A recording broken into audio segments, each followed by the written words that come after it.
नमस्कार, मैं Ravikant digital news 20 से। बिहार में नीट छात्रा के साथ हुए अत्याचार और उसकी मौत का जिम्मेदार कौन? जांच पर जांच के बाद भी बिहार पुलिस फेल क्यों हो गई? बिहार पुलिस आखिर किसे बचा रही थी? आज पूरे राज्य में यही चर्चा है। विपक्ष पहले से ही नीट छात्रा की मौत पर सत्ता पक्ष को कटघरे में खड़ा कर चुका है। छात्रा का परिवार पहले ही पुलिस पर आरोप लगा चुका है। कहीं ऐसा तो नहीं किसी बड़े रसूखदार की संलिप्तता इस कांड में हो? कहीं पुलिस दबाव में तो नहीं, या फिर पुलिस ने जांच में इतनी लापरवाही बरती कि उसके हाथ बिल्कुल खाली रह गए और अपनी हार और अपनी नाकामी को छिपाने की कोशिश करती रही। छात्रा के परिवार और जनता के बढ़ते आक्रोश को देखते हुए आखिरकार बिहार के मुख्यमंत्री नीतीश कुमार ने इस मामले की सीबीआई जांच की अनुशंसा कर दी है। उप मुख्यमंत्री सम्राट चौधरी ने खुद एक्स हैंडल पर ट्वीट कर इसकी सूचना दी, लेकिन परिजनों को सीबीआई जांच पर भी भरोसा नहीं है। वे इस पूरे मामले की जांच सुप्रीम कोर्ट या हाई कोर्ट की निगरानी में कराने की मांग पर अड़े हुए हैं। अब आइए हम यह भी जानने की कोशिश करते हैं कि बिहार पुलिस फेल क्यों हो गई। यह ऐसा मामला था कि पुलिस यदि चौकसी और ईमानदारी दिखाती तो अब तक सारे दोषी हवालात में पहुंच गए होते, मामले का पर्दाफाश हो गया होता। लेकिन शुरुआती दौर में पुलिस की गति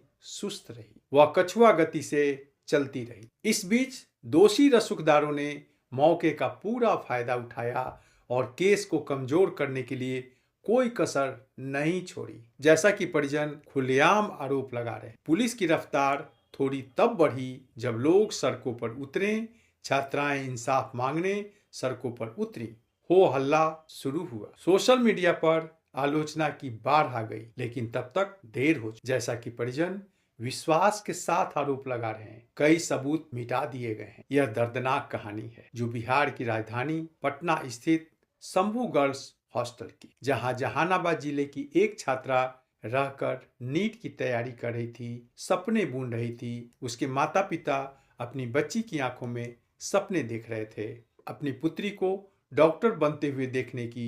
अब यदि पुलिस की बातों पर विश्वास करें तो छात्रा 26 दिसंबर 2025 को पटना से अपने गांव चली गई, लेकिन 5 जनवरी को वह मुन्ना चक स्थित शंभू गर्ल्स हॉस्टल पुनः पहुंची और 6 जनवरी को वह अपने कमरे में बेहोश मिली। दरवाजा तोड़ा गया, उसे निकाला गया, अस्पताल में भर्ती कराया गया।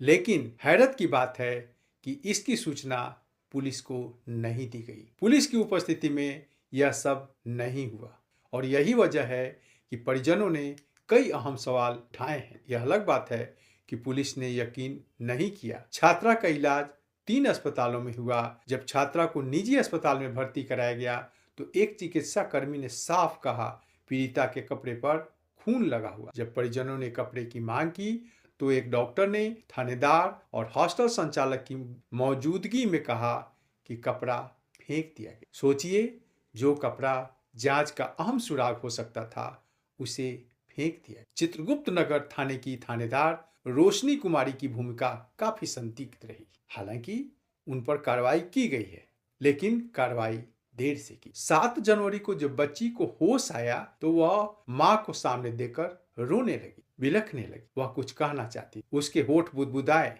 लेकिन इससे पहले वह कुछ कह पाती चिकित्सकों ने परिजनों को बाहर भेज, यह कहकर कि उसका इलाज बाधित हो रहा। हालांकि वह तुरंत कोमा में चली गई और 11 जनवरी को उसी स्थिति में उसकी मौत हो गई। लेकिन कई सवाल के जवाब आज भी अधूरे हैं। दूसरी ओर छात्रा की मां और मामा ने यह भी आरोप लगाया कि जब बच्ची कोमा में थी तब हॉस्टल संचालक ने 10 लाख रुपए का लालच दिया था, कहा था रुपए ले लो और मामले को रफा दफा कर दो। अगर यह सच है तो फिर संचालक को शक के आधार पर तुरंत हिरासत में लेना चाहिए था, लेकिन उसे हिरासत में नहीं लिया गया, जबकि मकान मालिक को जेल भेज दिया गया था। यह मामला और गर्मा गया जब परिजनों ने डीजीपी से मुलाकात की। उन्हें उम्मीद थी डीजीपी से इंसाफ का आश्वासन मिलेगा, लेकिन परिजनों ने जो उम्मीद नहीं की थी उस उम्मीद के विपरीत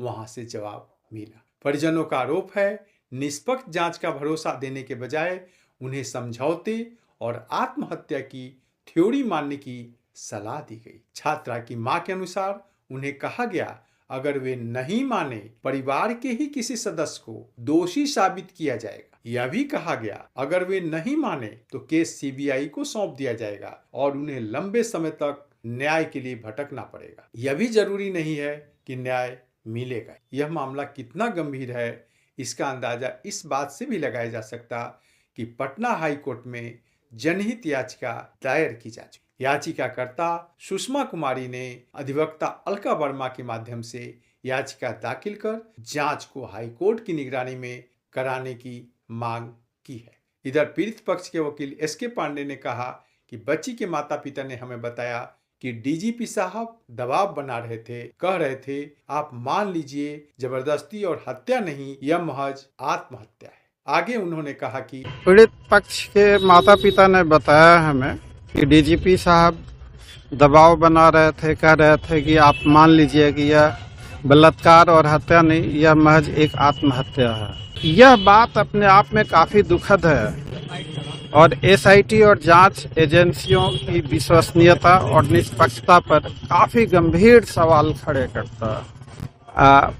इस संदर्भ में हम लोग जो भी कानूनी कार्रवाई होगी विधि सम्मत उस पर विचार कर रहे हैं।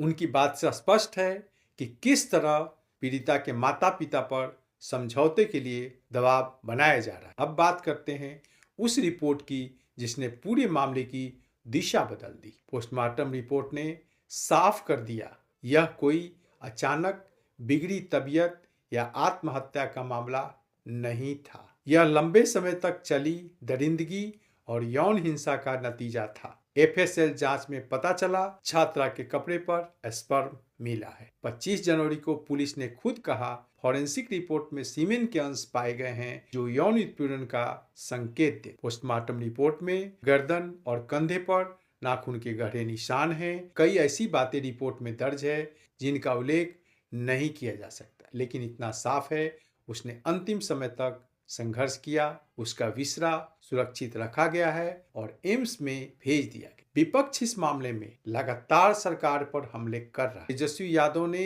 एक्स हैंडल पर ट्वीट कर कहा कि बिहार सरकार ने केस सीबीआई को सौंपकर यह साबित कर दिया कि राज्य का प्रशासनिक ढांचा भ्रष्ट, अयोग्य और अनप्रोफेशनल। एक बलात्कार और हत्या का केस भी नहीं सुलझा पा। इससे पहले जन सुराज के मुखिया प्रशांत किशोर ने छात्रा की मां से मुलाकात की थी। उन्होंने सरकार के खिलाफ कड़ी प्रतिक्रिया दी और निष्पक्ष जांच की मांग भी की। रोहिणी आचार्य भी इस मामले को लेकर काफी गंभीर हैं। उन्होंने घटना के उपरांत ही इस मामले में ट्वीट किया। इसी क्रम में उन्होंने एक और ट्वीट किया और कहा कि मुजफ्फरपुर में बेटियों को इंसाफ नहीं मिला। अब गर्ल्स हॉस्टल की छात्रा के मामले में भी इंसाफ की उम्मीद धुंधली दिख। फिलहाल पीड़िता की मां बार बार एक ही बात कह रही हैं, उन्हें इंसाफ चाहिए। यदि उन्हें इंसाफ नहीं मिला तो पूरा परिवार अपनी जान दे दे, क्योंकि यह मामला सिर्फ एक बेटी का नहीं बल्कि सभी बेटियों, बिहार की बेटियों का है, देश की बेटियों। सवाल उठता है क्या इंसाफ मिलेगा?